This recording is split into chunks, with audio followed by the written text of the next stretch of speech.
Good afternoon, everybody. This is Karen Kalk with the California Institute for Behavioral Health Solutions, and welcome back for those of you that have been attending our series. This is the final, our sixth in our series, and as you can see in our title here, it's regarding systems change to advance recovery, and it's essentially the big picture, pulling it all together and looking at how we support advancing recovery for individuals as organizations. I'm going to very quickly remind you that if you want CEUs, next slide, Rick, that you need to go ahead and write in the questions section your name and email address within the first 15 minutes in order to qualify for those. So that's not new. It's the same as usual. So just a quick reminder to go ahead and enter that into the question box if indeed you want CEUs. I'm going to remind folks that our speaker is Rick Gosha, and he has got a really exciting information to share today, and so we're going to go quickly through this. I'm not going to reintroduce him because you know him well by now, and I think you're going to get a lot of really tremendous information from him. Let's look at the agenda now.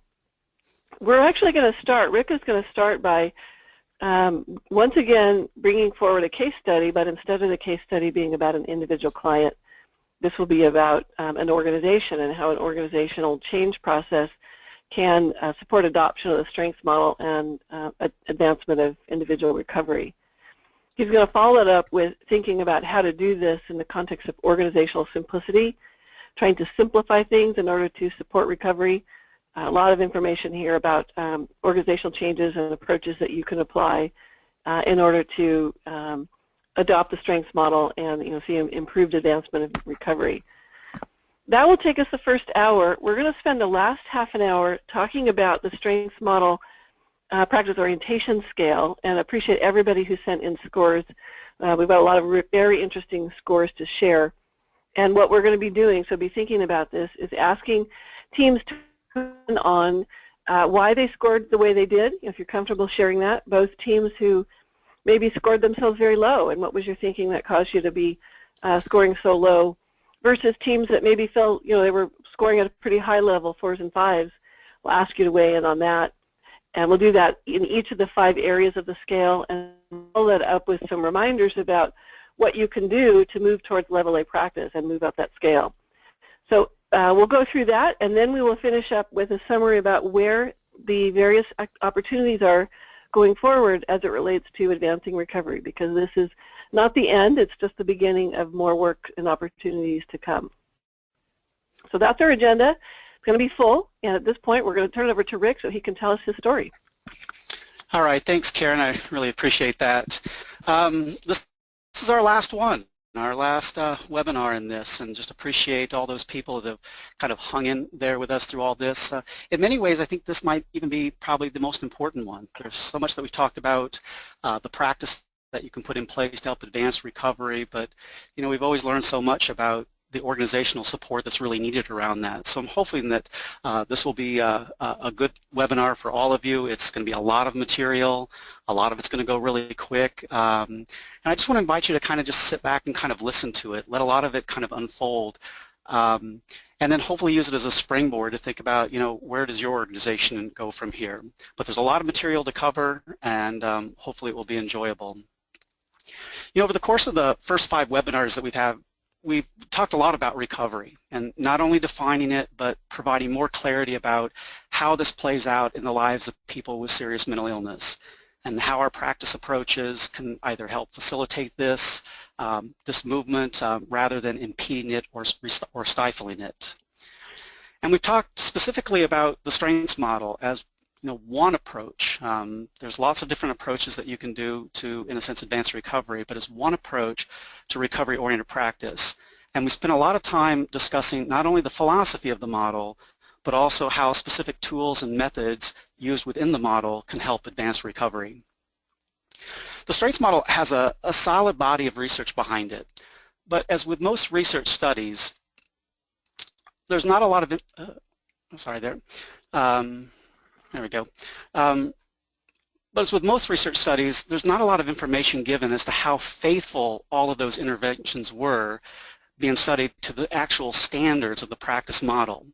And the 2000 study by Fukui actually gives us the best indication as to the effectiveness of the strengths model, since it covers a period of almost 8 years where data on fidelity to the model and client outcomes were collected routinely.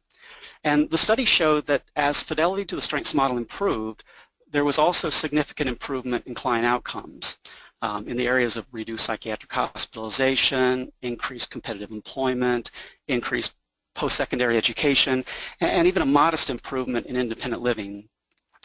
But these outcomes were obtained in the state of Kansas, and while it's a great knowledge base for our own state's improvement efforts, and even other places of Kansas have had success with strengths model implementation, I can't say with any authority that these results are generalizable to any specific system of care. But one thing that is fairly generalizable is the large localized knowledge base that we've accumulated here at our center in respects to implementing evidence-based and emerging best practices, most notably the individual placement and support model of support employment, integrated dual disorders treatment, family psychoeducation, illness management and recovery, in addition to the strengths model. And it's clear from our implementation support dating back to 2002 that the organizational design must be structured to support whatever practice is being implemented. So at the Center for Mental Health Research and Innovation, we will not provide any training to staff until the structures are in place that will support that particular practice. So for a model like the strengths model, this would include ensuring that caseload sizes are low, that case managers can spend over 75% of their time in the community working with clients, that there's not excessive paperwork that will impede use of tools like the strengths assessment and the personal recovery plan. There's not excessive meetings that will impede implementation of group supervision. No policies or workflow processes that will conflict with the model. And probably most critically, carving out time for the supervisor to become proficient in the same skills their staff are learning and in turn help their staff develop their skills to proficiency. We rarely find a poor supervisor in one of our high-performing evidence-based practice sites, and we rarely find a good supervisor in a low-performance site. Unfortunately, many of today's mental health organizations undervalue and overwork today's direct service supervisor, handcuffing them to so many administrative and non-client impacting functions that the thought of a teaching, a leading, barrier-removing supervisor is almost incomprehensible. You know, there are practices out there that are effective, ones that align well with a recovery-oriented philosophy and can achieve outcomes that align with recovery. But they're practices that involve complex skill sets, and so they require systems to be designed to support them. The simple fix is typically to provide more training, but over 3 decades of learning here at the center, it's taught us that training by itself is practically worthless, which, you know, it's kind of sad thinking that we go to lots of training, including trainings that I've delivered myself, but it's almost equivalent to sending people to guitar training and then expecting people to play like Eric Clapton. A significant paradigm shift has been occurring in mental health over the past decade. But the design of so many of our mental health systems are even more than a decade past relevancy for this shift to even bear fruit. And as Battledon famously said, every system is perfectly designed to get the results that it gets. So if we're truly going to advance recovery to be a system-wide expectation rather than the occasional random anecdotal story, then we need to change the underlying structures of our current systems. Few of us will ever get the opportunity to enter into an organization that's being designed from the ground up. Most of us will walk into organizations that already have long histories, and some of these are so long that the initial vision and mission of the organization has become detached from the current reality that we operate in today's times. You know, we try to sprinkle in recovery language and practices into systems that were designed towards stabilization and maintenance, and it just doesn't quite fit. And that really leaves staff as well as the clients that we serve extremely frustrated. And being stuck in this middle ground it's extremely painful and causing some of our staff to resist change as being something that's futile and other people questioning whether their efforts are even sustainable or worth the effort. In the past 5 webinars that we've had, we've been looking at strengths model practice primarily through the lens of direct practice. In each one of our webinars, we've had case examples of actual people. But this final webinar, like Karen mentioned, I want to take you through an organizational case example, my own journey. And starting with my own personal introduction to the world of mental health and the transformations that I went through. Though my organizational, I would say my organizational journey has probably given me a diagnosis of post-traumatic organizational stress disorder and accompanying symptoms of sudden hair loss. I'm almost completely bald now. Insomnia, mood dysregulation, and a warped sense of humor that just continues to grow. But I promise that this journey that I've undergone has been one of hope, and one that I would gladly undertake again if I ever had a chance to do it over. So my first exposure to organizational life from the inside was as a practicum student in 1987. And I came in with these high ideals that I was going to change the world because I was invincible. You know, and at 20 years of age, I had it all figured out. As I mentioned in our very first webinar, I had seen mental health from the other side, from the service recipient side with my own family history. And I knew that there had to be a better way. But rather than having my ideas embraced inside the organization, I was put into a read through the voluminous agency policy and procedure manual that was written seemingly by scribes by candlelight in the Middle Ages. And I received my one-page description of what my duties and responsibilities would be, only to find that probably about 90% of what I ended up actually doing fit into that last line of other duties as assigned, which is pretty common in most organizations. I was then introduced to my highly energetic coworkers, who I later learned were shipped here from other programs within the county, where their skepticism, cynicism, and acknowledgement of being burnt out was widely known. And so me, being a young idealist who desperately wanted to make a difference, I was kind of viewed more as a threat to the stability that they in the organization had kind of created for themselves. But before I had a chance to spread any dissent, I was quickly assigned to a fairly large caseload, very high considering that I was a 2-day-a-week practicum student. And my only training at that time was really to shadow around with those same coworkers who were intent on showing my naivety and idealism would lead to my own demise. So to survive, I started consuming massive amounts of caffeine, and I was welcomed into this ready-made organizational 12-step program if I only admitted that I was powerless to change the organization, and I agreed to accept the agency's productivity standards as my higher power, agreed that documentation would be turned on time, etc., etc. But even with this very first experience, you know, the organization I worked for was not a completely terrible organization. You know, as difficult as it was that first month of my employment, and I even started having second doubts about whether, you know, was I even in the right field, you know, but I loved the people I had the privilege to serve. And it actually felt at home with the dysfunction of the organization because it actually fairly closely resembled my own family life growing up. But it was still dysfunctional, particularly from a recovery-oriented standpoint. Outcomes at the organization were poor. Kansas was actually the first state in the union to track and publicly report statewide client outcomes. And this organization showed up in the lowest quartile in most measures, you know, example like psychiatric hospitalization, employment, housing, etc. Caseloads were high, meetings were excessive and extremely unproductive. Almost every action that we did was accompanied with its own paperwork. Staff morale was low, good staff didn't stay long, bad staff would never leave. And there also was this extreme mismatch between what the organization said it was all about on the surface and what clients actually received. So by the early 1990s, words like strengths-based, client-centered, empowerment, even recovery started kind of coming out around then. Things like quality services and support were used to describe this organization's philosophy.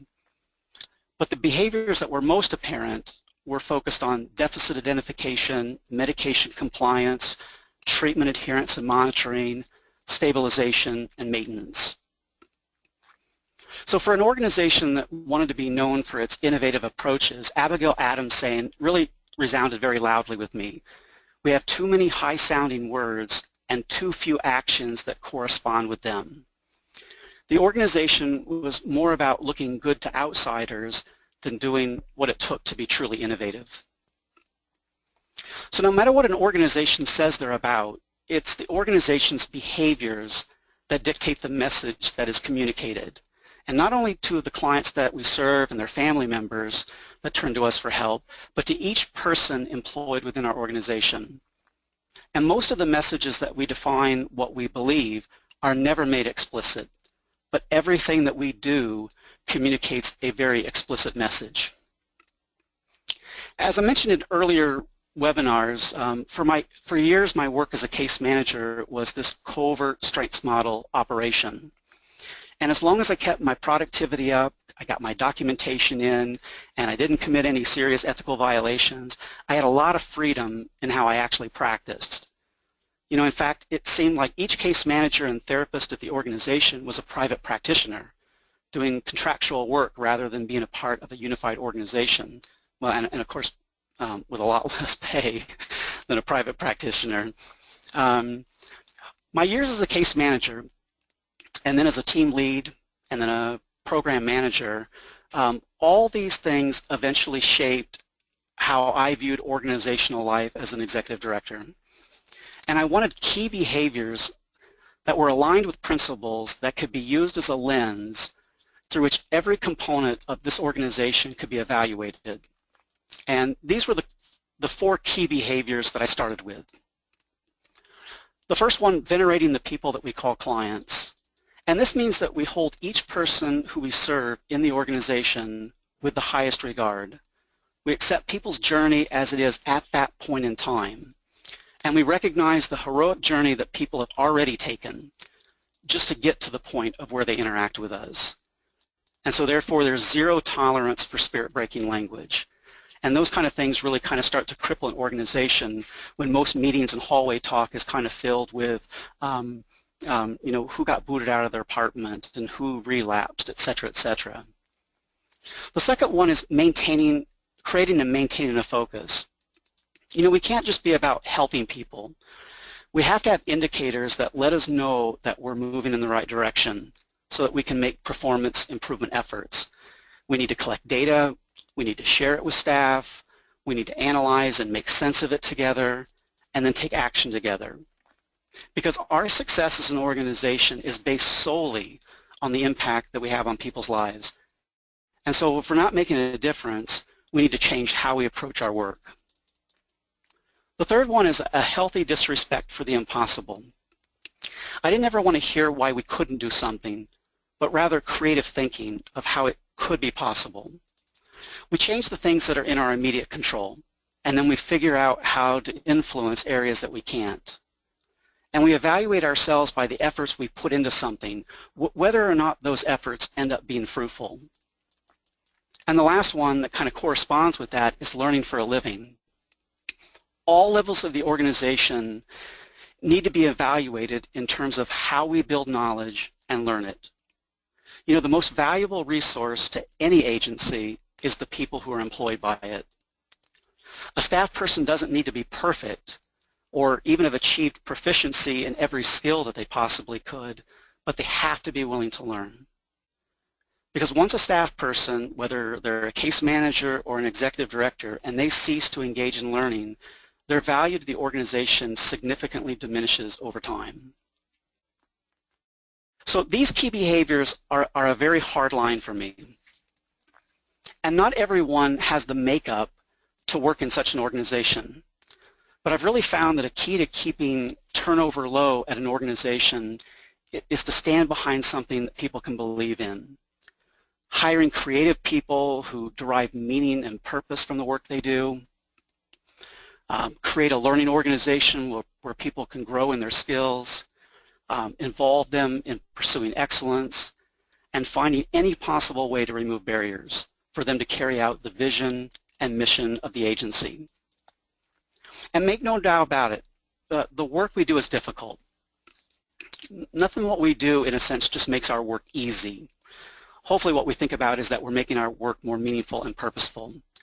We're not manufacturing widgets, we're working with people with complex lives and sometimes some very overwhelming life situations.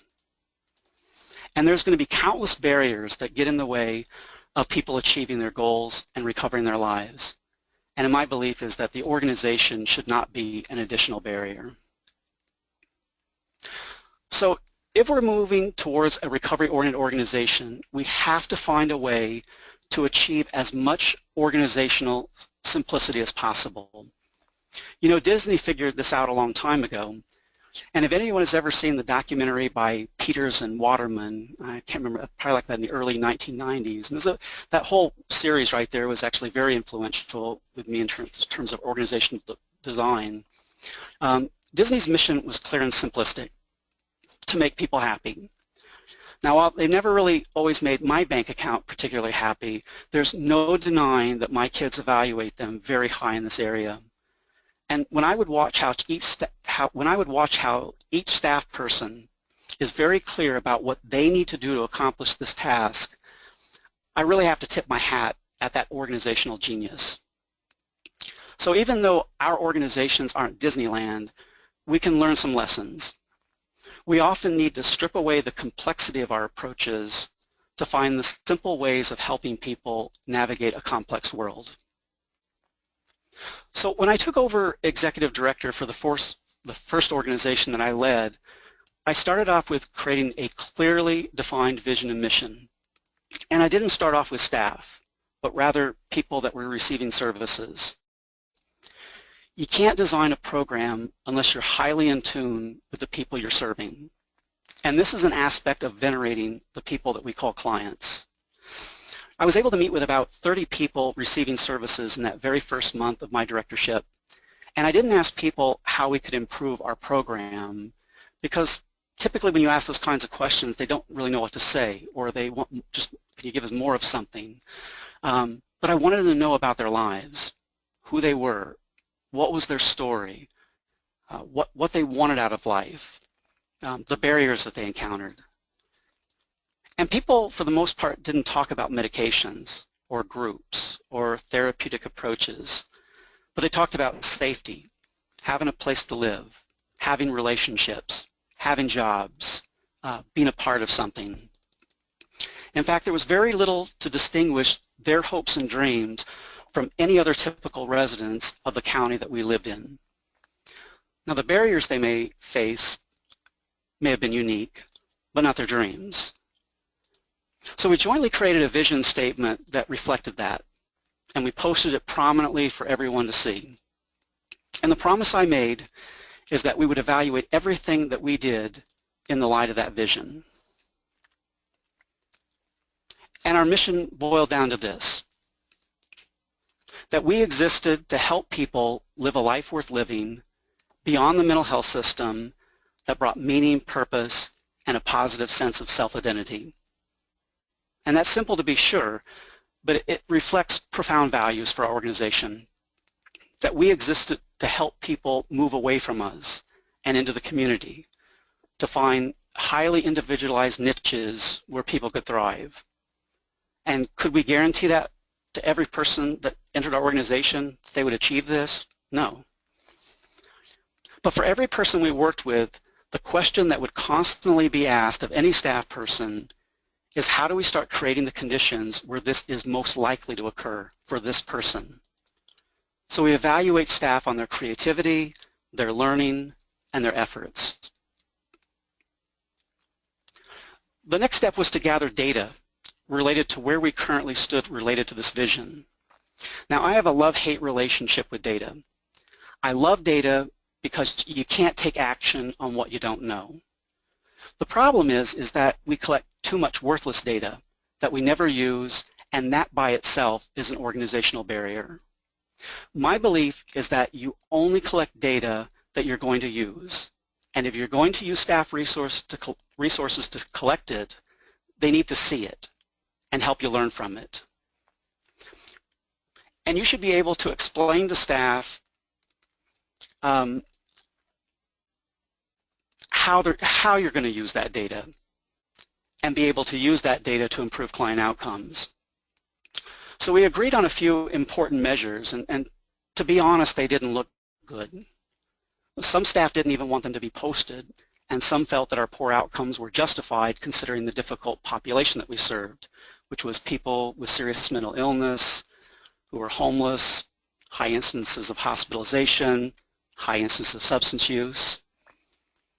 But we posted them anyway. And why be ashamed of not meeting a vision? The shame really would only be if we thought we couldn't do any better. Now I'm going to show you just some changes in outcomes over an 8-year period in our organization. And we, in the early and mid-90s, we were part of the Access Research Demonstration Grant through the Center for Mental Health Services. And there were 18 sites that were chosen across the country, and they were given a lot of freedom in terms of what they actually did. They just had to kind of state exactly what they were doing, and there were certain things that they did want to be put in place. But they evaluated everything that we did, and what they did was they collected outcomes on clients. So we were able to kind of, first of all, even get more in-depth look at who we were serving and were we making a difference. And it's really important as we go through the rest of these slides, it's important to note that a lot of these changes occurred over this 8-year period that these outcomes represent. You know, I wish I could say that we made a few changes after we established that vision statement and then the rest took care of itself. But the truth is, it was painful. One staff person even asked me, when are we going to stop changing?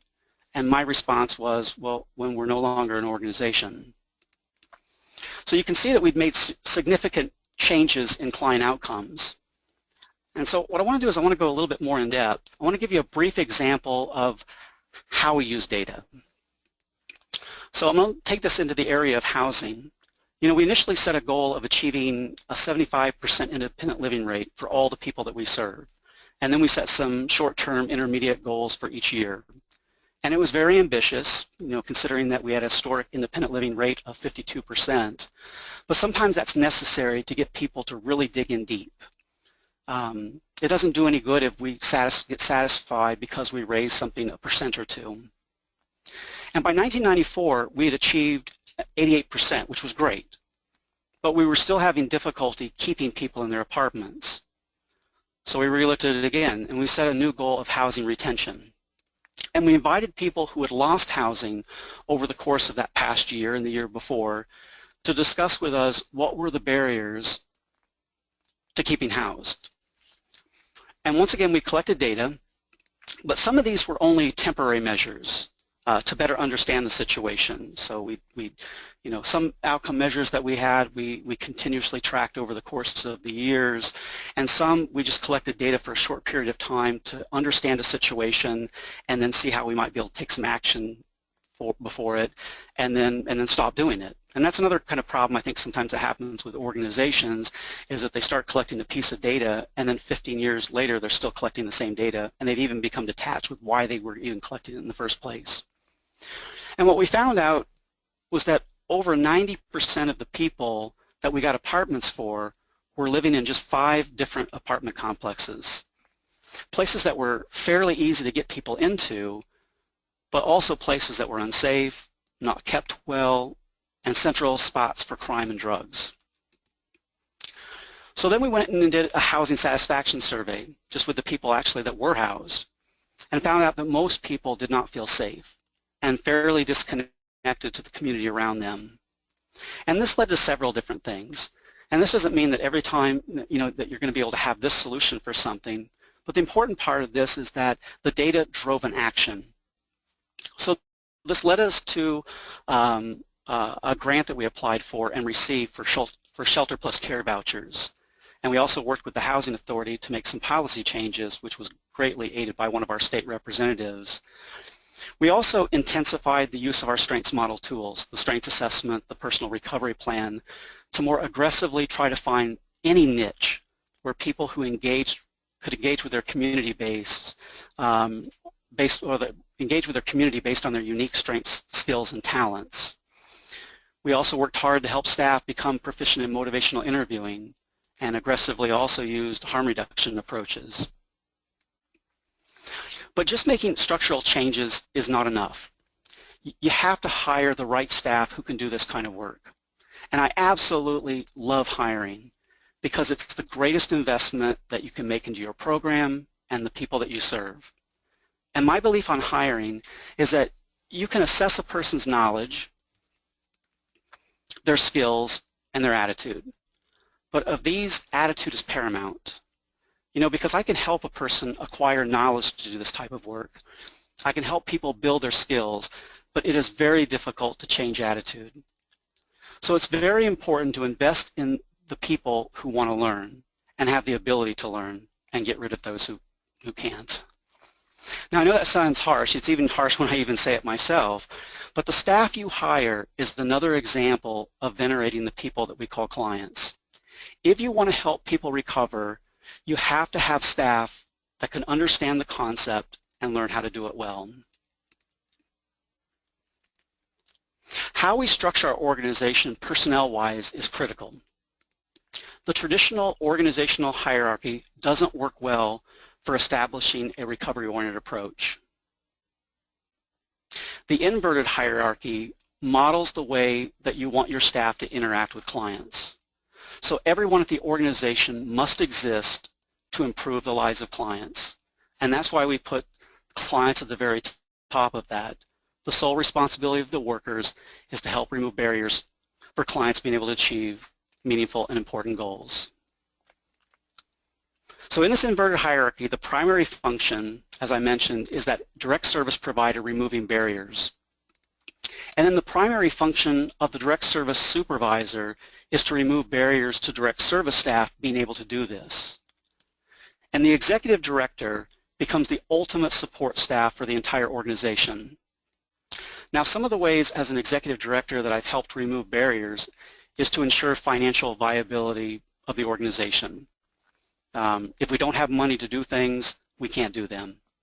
But there are so many other ways that you can also do this. You know, I've always allowed my staff to question anything within the organization that seems contradictory to our vision and our mission. One staff person once said to me that one barrier to them being able to do strengths assessments and personal recovery plans was all the other paperwork that they were required to do. So we called a staff meeting where we listed every single piece of paperwork that people did on a large whiteboard. And really, to my amazement, we filled the entire board. And that was kind of a shocking revelation just to the amount of things that people actually had to do. But then we went through each document and asked why we did it and who wanted it. And there was some paperwork that was tied to our funding. So very simple principle. We did it and we got paid. And that's nice. But what was more insightful to me was the massive amounts of paperwork that was internally generated, things that were actually within my control. Some had been around so long that we weren't even sure why we were still doing it. In fact, we actually tested a few of those where we decided not to do it and see what happens. One was a bus token form that was generated by a committee because someone 8 years ago misused some bus tokens. And you've probably all seen this, but anytime you turn a problem over to a committee, they're guaranteed to generate 2 to 3 new pieces of paperwork for your staff to do. So we started removing things that were under my control that were not needed.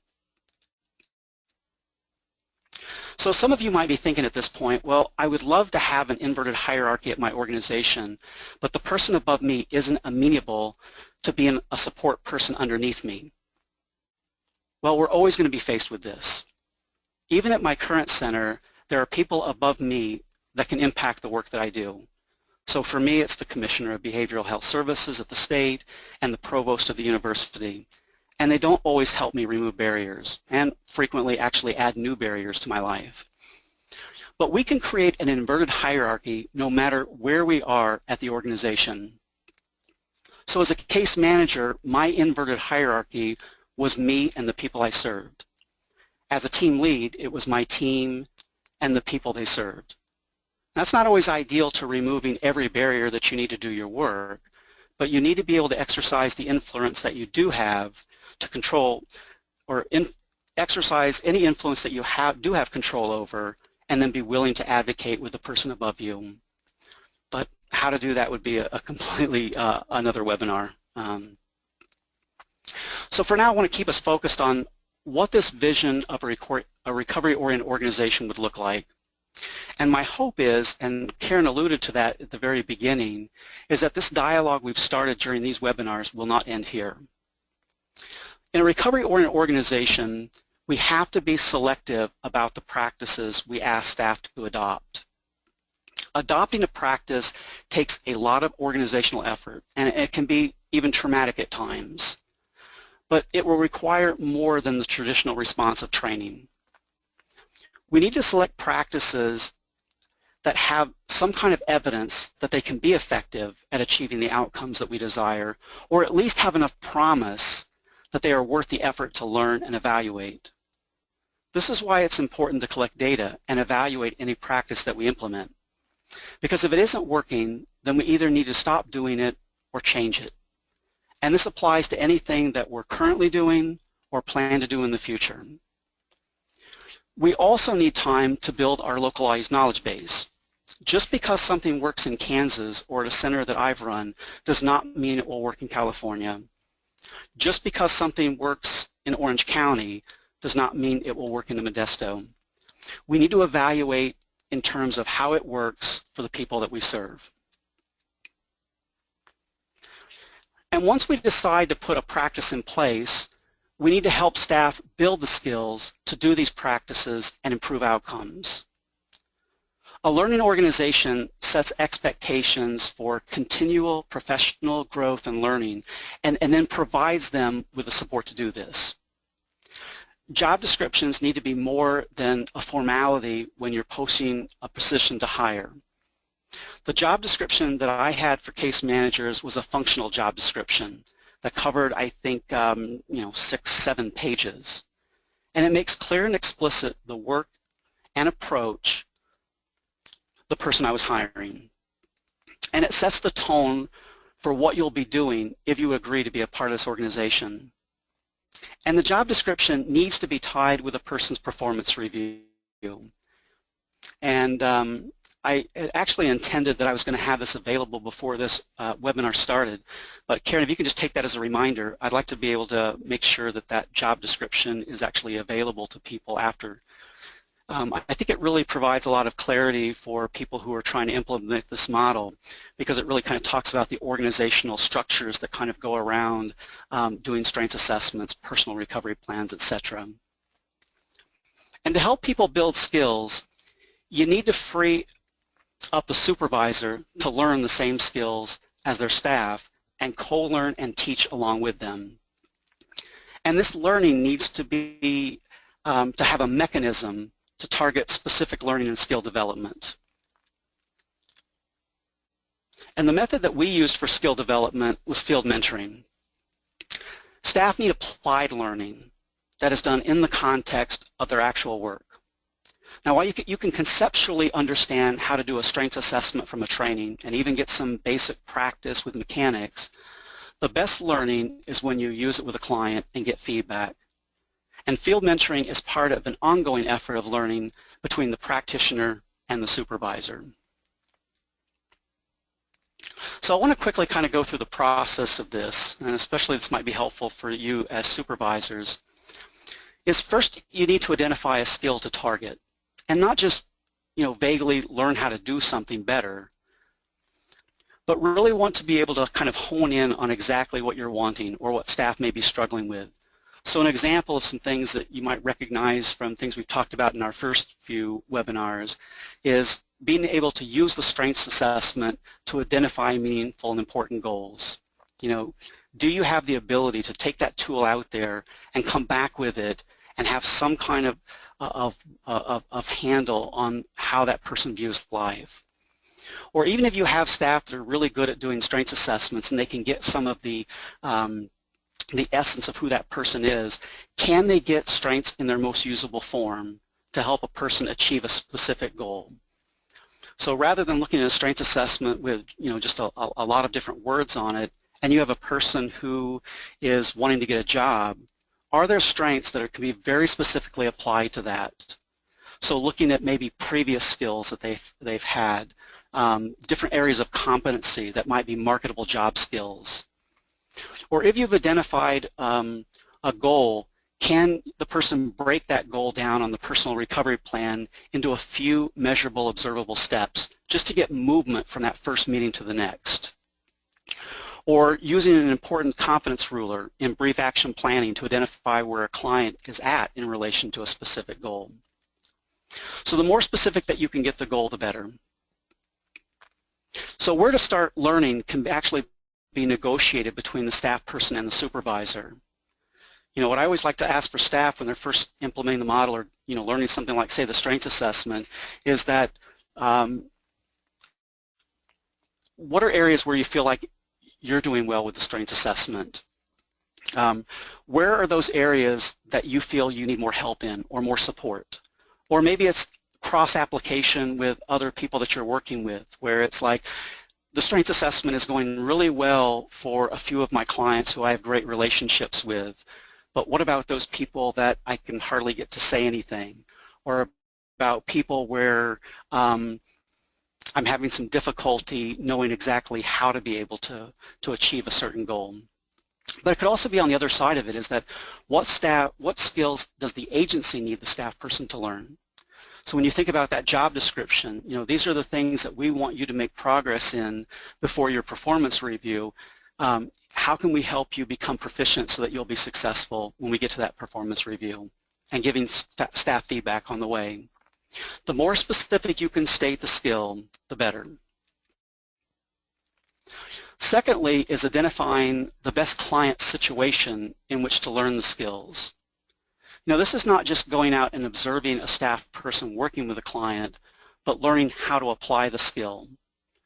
So, for example, is that if you were looking at a client right now who you were having difficulty finding what was meaningful and important, it may be, tell me about some clients that you're working with right now where you're struggling with this, and get them to kind of name those and try to think about which client might benefit from us being able to go out there and use a strengths assessment and see if we can uncover some of those things. And then also, what setting is best to help teach and learn? So is it best to do that where the client feels most comfortable? Would it be best for the client if the client actually felt more comfortable coming in there? The important thing is it's on learning and it's on the skill, not necessarily just I want you to go out there and help me or watch me work with a certain client. So here's an example of it, where you have a staff says, right now I have 3 clients who I have no idea what their recovery goals are. And so I think that this particular client would be the best choice because of whatever reason. I at least have a good relationship with them, and I think that they would benefit. They would be receptive to a strengths assessment, so that I could practice using that. And I think it would be best to do field mentoring session here because of this, because the client would be more comfortable, etc. The third part of it is to make sure that there's a benefit to the client. We're not just trying to learn at the client's expense. The client must be able to receive a tangible benefit as a result of the field mentoring session. So anytime I'm doing any kind of skill development with staff and we've chosen a client that might be a good learning situation, one of my primary questions is, what's it for the client? How would they specifically benefit from it? So an example of this would be that, we've already identified that this particular client would like to get their own apartment and they would appreciate help on making this move successful. So, and maybe they're overwhelmed even, just trying to even think through this and how it could be possible. Well, it might be that trying a personal recovery plan to break down this into smaller, more manageable steps might help the person. You always ask the client's permission to involve them in a field mentoring session. And if what you're doing is relevant to their goals, most clients I found in doing this, they'll agree to it. But it's important at the end of the session, and maybe even sometimes during, is that you stop and you ask the client if they're finding this helpful. And there's really no better way to encourage staff to keep learning using this method than when they're seeing the person is responding well to it. And there's no better way to, in a sense, I guess you could say, in quotes, sell the model, is for them to see that it actually has tangible benefits. Lastly, you need to negotiate roles between the supervisor and the staff person before you go out in the field. I've made a lot of mistakes doing this when I've been a supervisor, is that any time that I go out and use one of the tools with a client, I want to play. And sometimes I get more involved in my own doing something, and I forget that actually a lot of the thing is teaching. So making it very specific about what would be the most helpful thing to that person, your staff person, in terms of learning that skill. And what I found is one of those ways is modeling, where the person just says, I'd like to see you do a strengths assessment with this person. I'd like to see you use a personal recovery plan to do this specific thing. And it doesn't matter if you're already skilled at it. What I mentioned with the supervisor is that it's a co-learning process. So even if you went to a strengths model training and you both learned about the strengths assessment, a supervisor being able to put themselves in an extremely vulnerable place is that, I'm not completely great yet at the strengths assessment, but I'm willing to go out and model it and to see how it goes. The important thing I think from learning is that making mistakes is actually a key part of learning. If every time that you go out and you use a method or a technique and it works perfectly, you don't get as much learning as if you go out there and something just didn't quite work right. That learning about what could you have done differently, or what was the client's response when you did this. So modeling is one way to do it, but also sometimes observing with feedback. Where I've had workers that say, I want to go out and I want to try to use the strengths assessment, but I really don't want you to do anything except for just be there in a presence. But I want you to observe what I'm doing, and I want you to be able to give me feedback at the very end. Maybe it's driving back in the car or when we get back to the office. But let me have the chance to make my own mistakes. In some of those situations, it's observing and prompting, where it's like, let me take the lead on this, but if you see that I'm kind of going down a road where it's not accomplishing what we were trying to do, feel free to prompt me. Interject something in that might steer us back on a different course. Then there's some other ways where it's not even involving the client that sometimes works along with field mentoring, is like role-playing. And I'm sure a lot of you have already done that. But very specifically where you have a staff that's a little bit tentative about trying a certain skill out, where it's like, why don't you try it with me first? And then I'll give you some feedback on that. But then there always has to be that next step where it's like we go out now and try it with a client, and I can observe you and give feedback. And it's the same thing with modeling. Right now on the site, when we're teaching staff skills, there's lots of staff that would just love for us to model indefinitely. And sometimes that can even be an excuse that they really don't want to learn it. They just want to keep taking you to more difficult clients to see if you'll mess up somehow. But I've always agreed to modeling, but then it's like, what's our next step in this? I want you to go out and try it, and I want to give feedback. And then there's combinations of all those methods. And field mentoring, I think, is a very critical part to an organizational design in terms of helping staff build their skills. And really, it's not unique to a lot of different service professions, whether it's doctors and nurses, dentists, even like I was actually out having dinner, and there was field mentoring that was going on with a server and a person who was mentoring with them. And I always think about sometimes is that the way that we approach this says a lot about the value of the customers. How important is it that we get this right, that we get better at it, and then we improve. So an important part, I talked about hiring and how hiring is so critical to the organization and getting the right people. Your supervisors are absolutely critical, and hiring the right supervisors. And a lot of times the best supervisors may not have even sometimes always been the best clinicians, or even the person that's been there the longest. It's the same person. It's supervisors who are willing to learn the same practices, that whole learning for a living kind of thing. But really that whole thing is to remove barriers to supervisors being able to learn and teach. One way that we do that with supervisors now is to actually map out how they spend their weeks. And we'll very typically sometimes, and I've done this with my own supervisors before, is that let's just look at how you spend your week.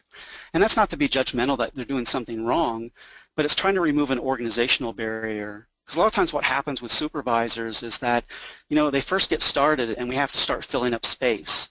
So, we put, okay, you can do this and you can do this, but those things never stop. And then when we get to the point of saying, that something like, what about doing field mentoring, the common response is that, well, I don't have time to do it. So the question really is that how do we really look at how do we want to invest and use our supervisors, because they're absolutely critical.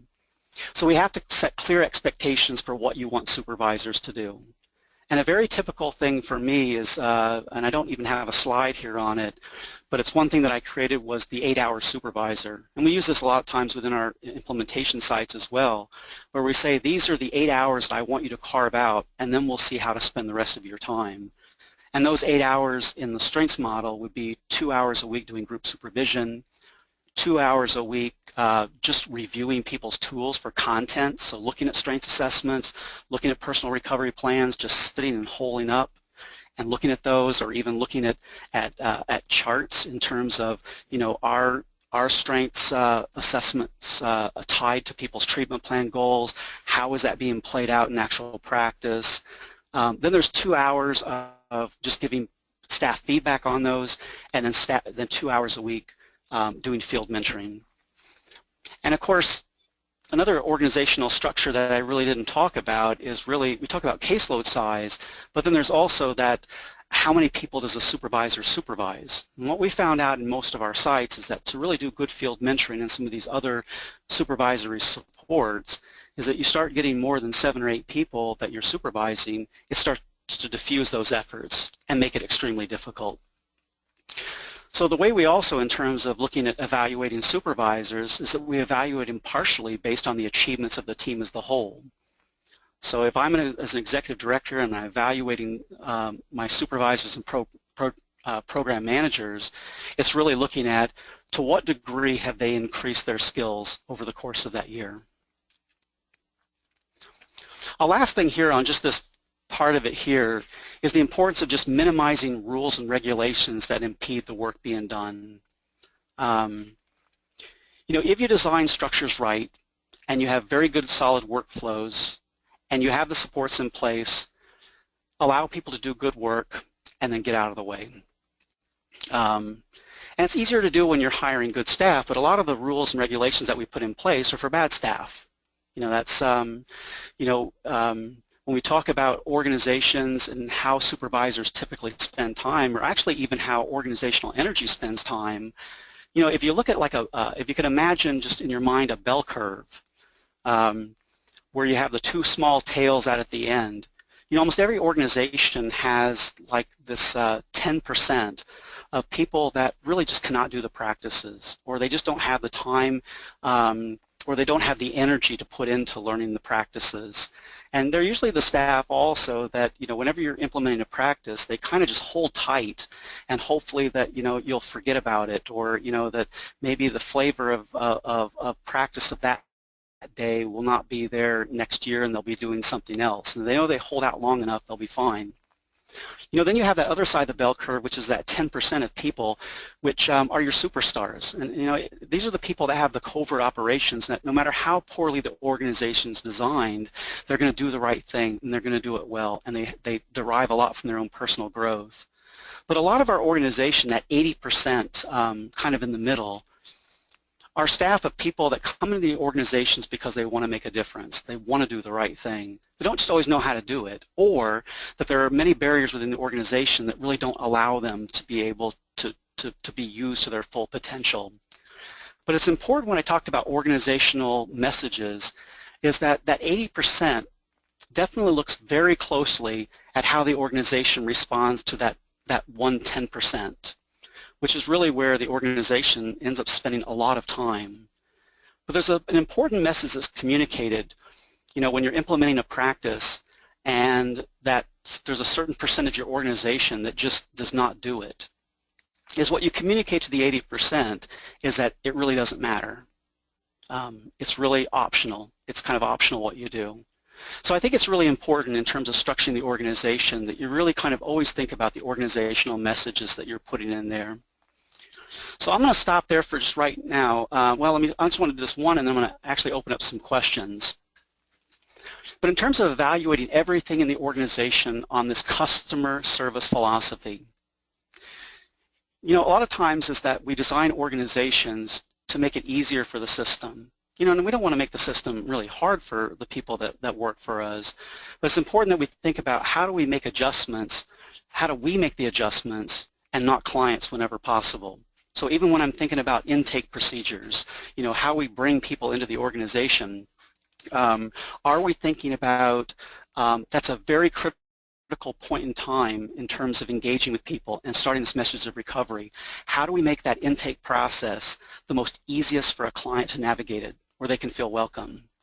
So making our organizations inviting welcome. I always think about that every interaction for me is to get that person to come back one more time, and what is it that's in place that makes them want to come back one more time? And making it clear that what we do and what our expertise is. Don't be service-centric, be outcome-centric. So, when you're talking about recovery, explaining what that is. And also making a no wrong door policy. Be willing to sometimes extend energy to help people get where they're need. I know that in the organization that I worked for, there were lots of people that didn't fit our criteria that walked through our doors. And my always feeling is that, well, we may not be able to offer the service, but this shouldn't be a wrong door for them. How do we make it as easy to get the help that they need? Because in many ways when we look at our systems of care, whether it's substance use or health care or even mental health, aging services, youth services, they're really kind of they're intertwined. People may move from system to system, but lives are so much they're not easily partialized like that. So how do we see ourselves in a sense as part of some larger systems that help people get what they need? So before we go to the next part, let me stop for just a bit and just I know I just said a lot of stuff, and I don't even know if I said anything that really happened to be meaningful, but I just wanted to see if there's any questions. So Rick, I'm going to monitor for folks that send in a question and maybe take them off of mute. Okay. And get their feedback. Okay. So like Rick said, we covered a lot of ground, and the next half hour is going to be quite interactive. But there was a really important story to be told here. So what do you think of it?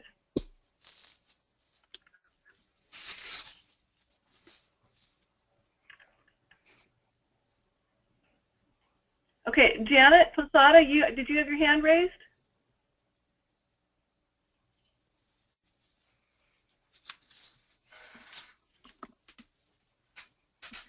Okay, it looks like you're on by a computer. Roxanne Newsom, you have your hand raised. Did you have a question?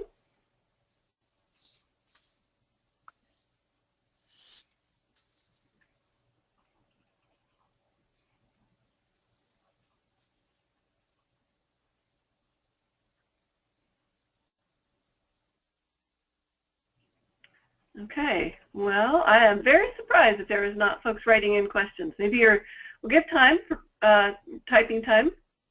Okay, so here's a question from Lisa Hicks. To what degree / how often do you ask clients for feedback about satisfaction of services delivered? And Lisa, I'll take you off mute in case you want to add to that question. Well, I can start with it. I'm not always so big on lots of formal types of client satisfaction surveys. I'm not saying that they're always necessarily bad, but they don't really always sometimes give you the in-depth stuff that you really need. Going back to that kind of client-centered or customer service philosophy, I think that almost any time that you encounter people is an opportunity to kind of really think about satisfaction. And satisfaction doesn't necessarily mean just, that, well, are you happy? But really is that, are we helping you to accomplish something? Are we helping you to try to take a movement that's also in the scope of what we actually do? I always think about that any time that you are doing a strengths assessment or a personal recovery plan with somebody, whether your supervisor is there or anybody else is present, of asking clients about, is this helpful? Is this helping you? And I always want that feedback. You know, I don't want to just deliver a service and just hope it's doing something, but is it helping you? Because there's lots of different things that you can do to help clients. And something that you think is helpful may not necessarily be the thing that they find helpful. I also always think it's very important for supervisors to know clients that their staff are serving and to be introduced whenever possible. And it doesn't mean that you're going to be able to talk to every single client every single month, but starting to have some kind of working knowledge. You know, a few different ways that, you know, I've done this is, as a supervisor, just sometimes having conversations with people. You know, I like to do a lot of times early on, you know, where they may have only saw their worker like 3 or 4 times, and just asking people, how's it going? Another level from an executive director or program manager point of view is that we had a new client orientation, and it was optional. You didn't have to go, but a lot of people did go, and if you serve decent food, you know, that definitely helps a lot. But a lot of it was, you know, not just hearing it from your case manager, but hearing it from the organization about what we do and what you should expect, and have some consistency between what you should expect, whether or not you're assigned to this person or that person. And then and giving people the way that, you know, if you're not getting that, here's where my door is. Here's how to contact me. And the same thing, I think that there's a big detachment sometimes from people who are program managers or even executive directors from the people that are being served. And I really think to be a good organizational support, you have to know some people. You have to be talking to them about how their experiences are. So I think it's kind of just, it's an evolving thing. You know, and I think a lot of it's just always being conscious of it, or even asking your staff about, you know, how's it going with so-and-so. So you're kind of looking at it from both sides of it. So Lisa, do you have any follow-up questions? I think you probably got sort of a different angle on it that maybe you were wondering about. And I see you're on my computer, so you may not have voice access. There's a question from Dr. Brock Colby. Are there any trainings on organizational change available? And how can we promote organizational change with the leadership team, getting buy-in from all the different supervisors who can make organizational decisions? You know, that kind of fits into the category of the value of training. You know, it's even like, for example, you know, all the stuff that we just went over this hour. You know, there's things that you can do to kind of open up, you know, people's thinking, but really the important part of it is that next step. When I think about really about how we best impact organizations, at least here in our own state, with sites that are like, for example, implementing the strengths model, is really understanding that organization and how to change their structures. You know, there's trainings that we do where we lay out lots of different, you know, we do a 2-day supervisors training, which, you know, there's lots of great stuff in that, but really the honesty of it is that how do we, in a sense, assess exactly how you're doing it in an organization, what you're trying to achieve, and how can you redesign to be able to change it. A lot of it, I think, is having your own internal discussions about really being clear about what you're wanting and getting staff involved in that learning process, you know, so that it's not just an executive director trying to figure it out. It's really making some expectations clear and getting people to say, what will it take for you to be able to do that? Thanks, Rick. And we will be talking a little bit about the specific activities that are coming up related to the technical supports that CIBHS is going to be providing, and it'll speak to some of the same things that Rick just described. Rick, okay. One last question, and then I think we've got to move on. Okay. Laura Lambright asks, I'm a peer support specialist. What can I do?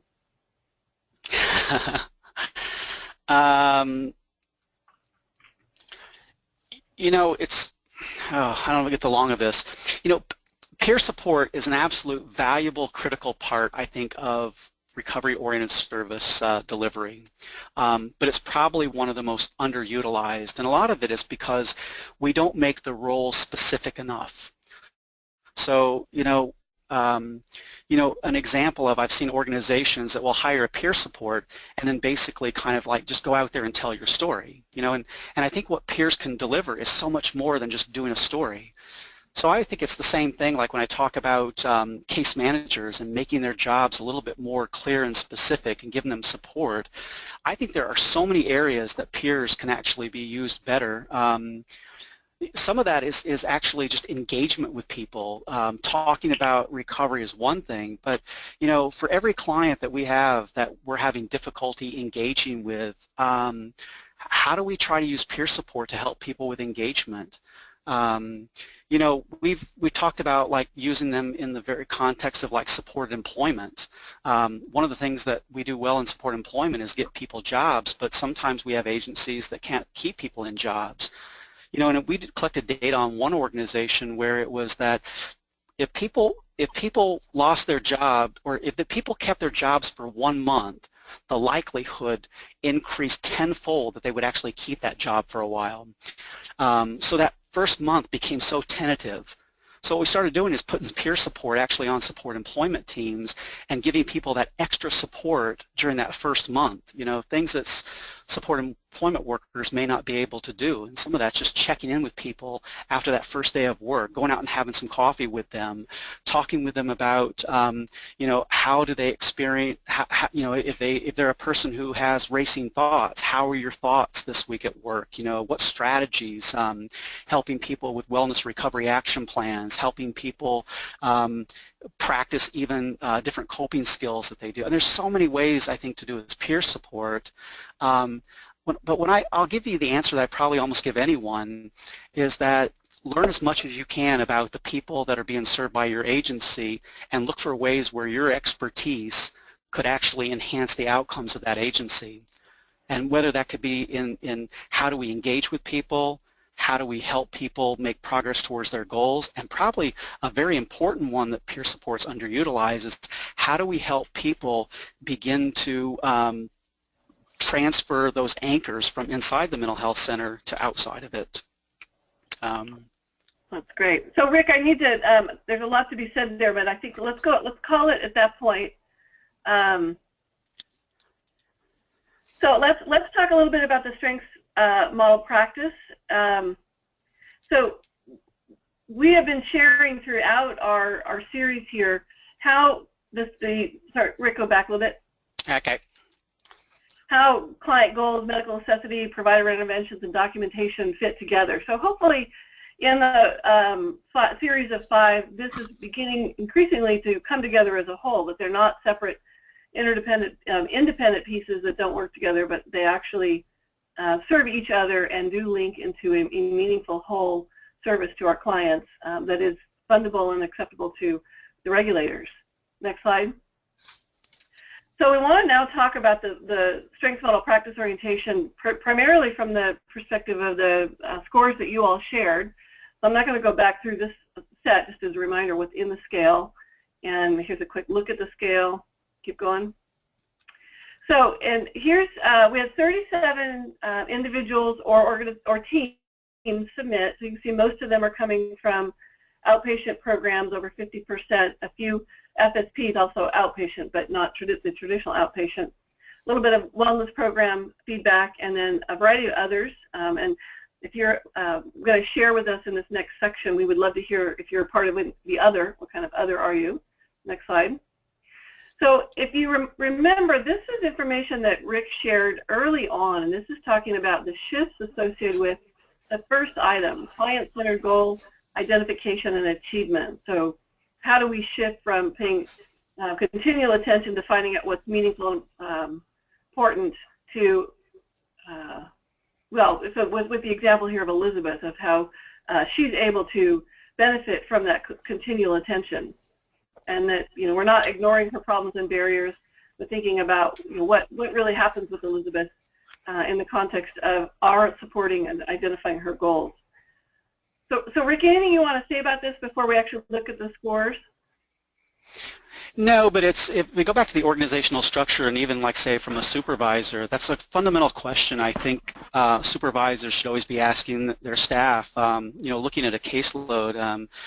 you'd be focusing on somebody like Elizabeth is that, I don't want to hear what's, that Elizabeth's continuing to hear voices. What I want to know is that what's important to Elizabeth. And I'm not saying that that's not important that she hears voices, but being able to get staff to be able to very clearly either know what's important to clients, or then the next question is that, well, how are you going to find out? And that once you've then found out exactly what's important to them, then we can really start talking about it. What's getting in the way? Her voices are making it difficult for her to be able to do this. The suicidal thoughts or that fear of failing is making it difficult for her to take a step. Okay. So Rick, let's look at the scores now. I'm going off a speaker because I heard a little echo. So what's interesting here is that the teams and individuals that reported in here actually are feeling pretty strong about what's going on. We just had a couple of responses in the 0, 1, 2, 3 level, that level D, and the preponderance are feeling pretty good that they're in the range of 9, 10, or 11. At this point, is there anybody who would feel so comfortable as to speak up as to why you scored yourself so low in that 0, 1, or 2 level? Raise your hand and I'll take you off of mute, or you could type in. And then similarly, I'll ask the question of the folks who, how did you score yourself level A? What is it that you're doing that you could convey to others that have made you successful in this? So we'd love to hear some feedback from folks.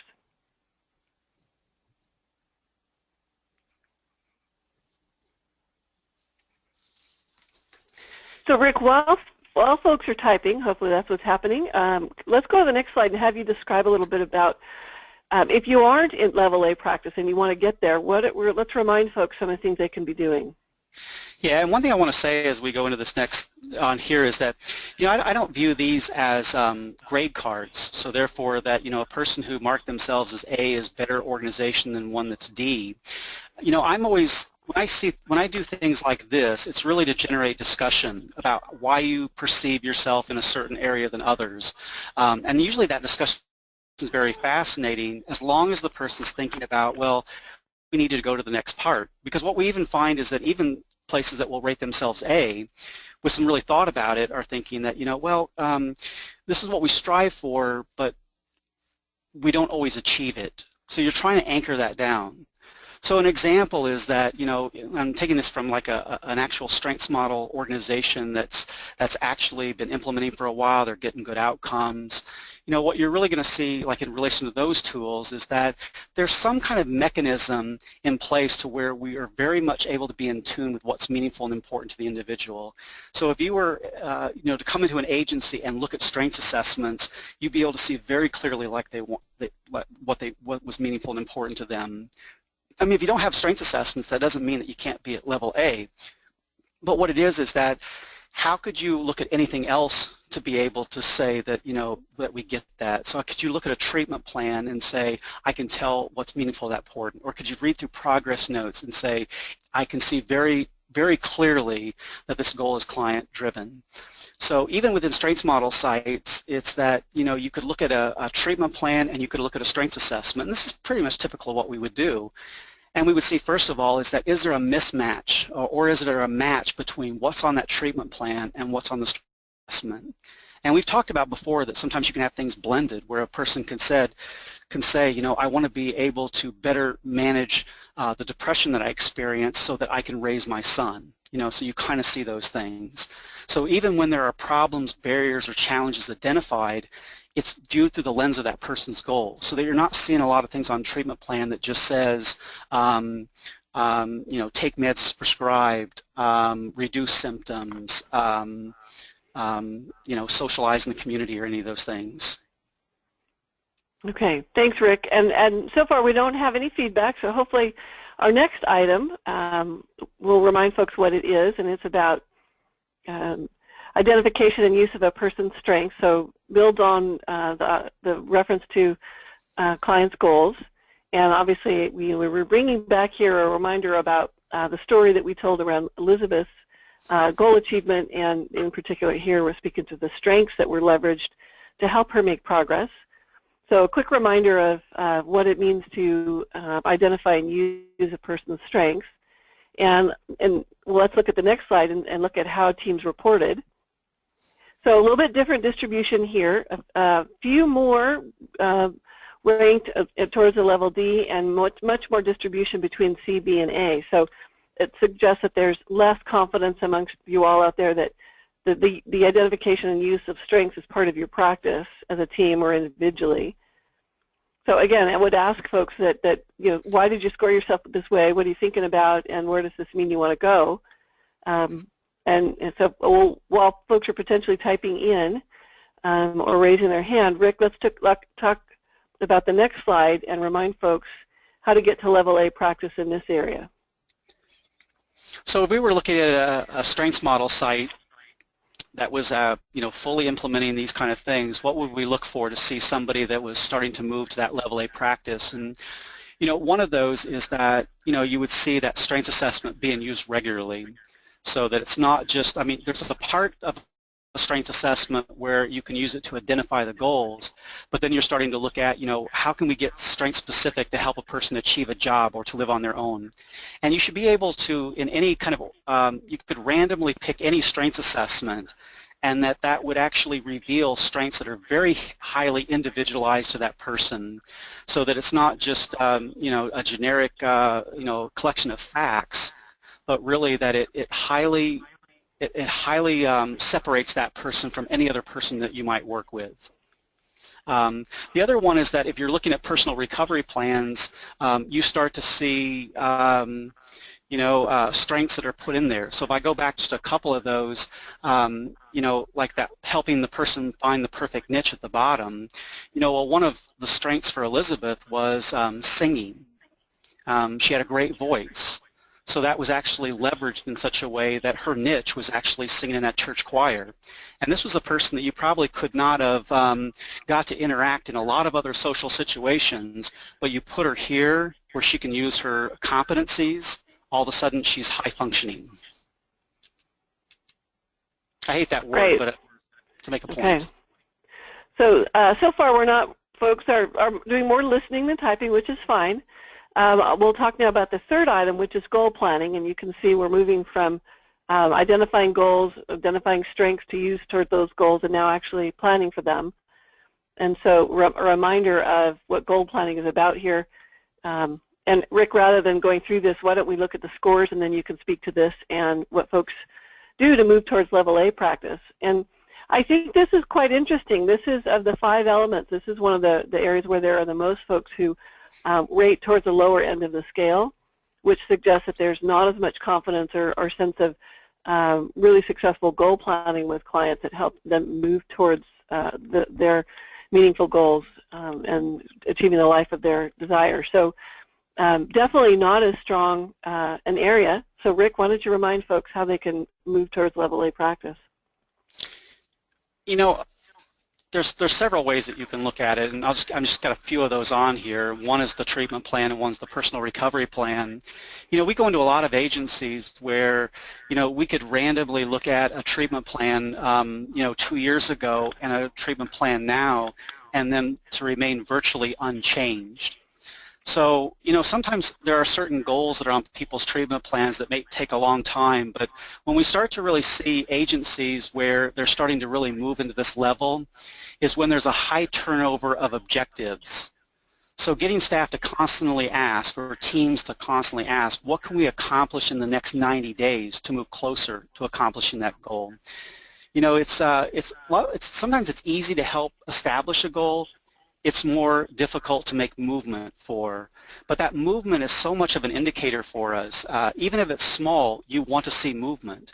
And that's not only just for the benefit of the practitioner, it's for the benefit of the client as well. Because that starts to engage in hope when people see that they're actually moving closer to something. But it also does the same thing as from a program. If I'm a supervisor or a program manager and I'm seeing not lots of turnover in objectives, then I'm thinking about, well, are we doing the right interventions? What do we need to do differently to generate movement? The personal recovery plan is a great tool that you really see when you see it being used with nearly every meeting. Once you've gotten a meaningful and important goal identified is that you see people continuing to use that until the goal is either achieved or it's changed. And that's important, I think, for our own feedback. You know, I want to go back to Lisa's thing about, you know, how do we get that feedback from clients? A lot of it is that we get a lot of feedback on sometimes nonverbal things, whereas is that are we making movement? Because usually people, when they get excited about something and you're providing the supports in place to help them make movement, they will move. Okay, so Rick, on that note, let's talk about the next item, which is contact with individuals. And again, we've got a bit of a reference here to what you've heard in the past about Elizabeth and how contact with individuals, or regular contact with them, is consistently towards helping folks progress towards the goal that they've selected. And that contact is very community-based, in the community as much as possible, and all oriented around success of that individual in their community of choice. So let's see how we scored on this. So slightly different distribution. We see folks, you know, there's definitely some strength here, some confidence that this is happening reasonably frequently, and this is the general orientation of all episodes with clients or visits. So preponderance of folks scoring in the level B category, not too many in level D, which is, you know, very exciting. But Rick, let's remind folks quickly how they can move towards level A practice in terms of that regular contact with individuals. Okay, I actually want to go backward on this in a way to go forward. You know, another little piece of data for like Elizabeth, since we brought this one up here, is that, you know, prior to the more intensive work around her recovery, the majority of the contacts for her were actually in the home. And they were trying to get her to do things around distressing thoughts, mood dysregulation, her suicidal thoughts, but they were completely disconnected. So what you really want to think about in terms of contact with people is that, you know, they're very conscious about why they're doing what they're doing, where they're doing it. So even if they are meeting in the home, it's like, what is the exact why is that setting the best thing to help a person be able to take another step? And honestly, I think for Elizabeth is that, you know, when you start thinking about helping a person be able to move beyond the mental health system, you have to extend the meetings beyond the mental health system. So any worker should be able to verbalize what they want to accomplish when they're meeting with a client. And that's not always the easiest thing to do. And even sometimes is that you'll have a worker that says, you know, I'm not sure exactly what's meaningful and important to the person, but here's my strategy. I'm going to go out there and see if I can find this out. Well, whether they do or not isn't even the important thing. The important thing is that you knew what you were going out there to try to do. And if it didn't work, then it's like, well, how do you try a different approach? The other one is that the details of when, where, and how long the next meeting is based on the personal recovery plan. You know, we get into so many times with contacts that people become like your Thursday at 4 o'clock, and you want to get to the point where that if you're doing a personal recovery plan, you're thinking about what step do we need to take next, and when would be a good time to do that, where should we do it at, and how long might it take us to be able to accomplish that. So it's that proactive kind of contact with people. Excellent. And then our final item is helping individuals move through the system. So again, let's work a little bit out of our slide order and look at the scores. And let's see. So we do have a question coming in, and Rick, I'll share that in a minute. But let's go ahead and talk about the scores here. So a little bit more like the distribution that we saw related to goal identification and use of strength. So good distribution, but certainly not everybody at A or B. So let's talk about what it takes to get there. Well, I think there's lots of things to do to get there. I'll just name just a couple of those. I really do think that first contact a person has with the organization is absolutely critical. And I would always say that one of our first organization is to really streamline that whole intake process so that it's not just about, you know, getting forms filled out and getting paid, which I understand that's important, but at the same time is that how do we instill this message of hope and recovery, and we do it in so a way that it's actions that do it and that words rarely need to be used to describe it. So if I can observe somebody going through an intake process and the actions communicated, that's going to set up in a sense what we believe and how we help people move through the system. Another one, these are just like data kind of things, is that we actually ask people when they're starting some of these strengths model projects, is that asking clients in focus groups, asking them how many think that they will not need services at some point, you know, specifically case management services. And usually we have people that, you know, hardly any raise their hands, but sometimes after a year, you start seeing more and more people raising their hands, and that's an indication that you're starting to get people that are at least visualizing the idea of being able to move past the system. The other one is really looking at progress notes. Is it showing movement through it, or is it actually starting to keep people back within the system? And then the last one, I think, is just during each agency meeting, client successes are front and center. You know, we talk so many times in meetings where we start off talking about, you know, clients who have not achieved certain things, but really starting to really celebrate the fact that even if it's a small thing, you know, that, hey, just want to let everyone know that last night Elizabeth sang for the first time in her choir. And that's huge, and those things need to be front and center within our organization, and those start to develop kind of the idea that this organization is very intent in helping people move through the system. That's great. And on that quick note, one of our participants made mention that some of the low scores may be due to the structure of the organization and leadership set by the organization. So very much apropos to the content shared today. Yes. So appreciate that sharing, and hopefully, you know, the quick review through that scale help folks remember sort of the journey that you've had coming through this series of webinar sessions. We do want to let you know what's coming. We do have, CIBHS has funding to support advancing recovery activities for the next 2 years, starting in July 2017. We are going to be doing some state-level work to explore how to better link recovery approaches and regulatory requirements. So some of the backdrop of compliance and aspects of regulation that often feel like they interfere with advancing recovery, we're going to be addressing at the state level. So, you know, not necessarily going to be a quick process, but one that hopefully enriches and fortifies our efforts within care settings. And then we will also be operating a multi-agency learning collaborative. Some of you on the phone may have been part of these in the past. It's going to be a bit different than previously. Phase 1 will be just for program managers and supervisors to help make system changes in operations, and for all the things that you heard today, we acknowledge that this organizational supports are very critical, and in the absence of them, practice change is virtually impossible. So phase 1 will be focused on the management structure and folks involved in management, and then phase 2 will bring in from the same agencies practice teams to focus on the kinds of changes that Rick has explained so thoroughly in the last 6 sessions. So this will probably take place over the course of about 18 months for teams who elect to join it, with phase 1, as I said, being management, and then phase 2 practice focused. And the intention is to engage senior leadership throughout all of the learning collaborative, phase 1, phase 2. So leadership support is in place for all organizational changes and practice changes in every stage. So that's just very general description of what's ahead. Many more specifics will be coming out of CIBHS, so stay alert to that. We will let you know.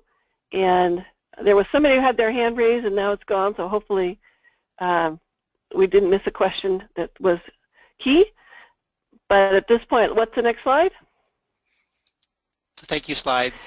It's our thank you slide. So really appreciate everybody staying with us through this series of 6 webinars. Rick, we also, CIBHS, deep gratitude to you for all that you've done to share this information and make it accessible and engage these folks who are clearly very committed to this kind of work and following your vision.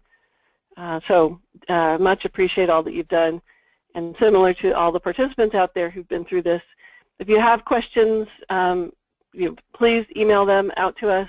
We'll do our best to respond to them, but also be looking for your next opportunity to continue on this journey. Because we do see it, as you learned from Rick, it's a journey. It took his organizations quite a long time, but you can get there. So Rick, I'll leave it to you to give a final thought to everybody, and then we'll wrap it up. Well, I'm really excited about the state level work and the collaborative coming up, and I hope people want to take part in that, because really the work just begins now. And hopefully that the way that we'll set that up is to be doing some actual really in-depth work with a small amount of agencies who really want to really take some very concrete steps to test things out and hopefully help them to get the structures in place to actually do some of this work. So that's where it gets exciting for me. Even more so than the webinar. I've loved being able to share these kind of things, but really doing the real work I think is going to be the most exciting. Agreed. So good luck, everybody. Hopefully that you're excited about your next steps, and we love to hear about them over time. So we'll be looking for opportunities to share, and we'll wrap it up now. So thanks, everybody.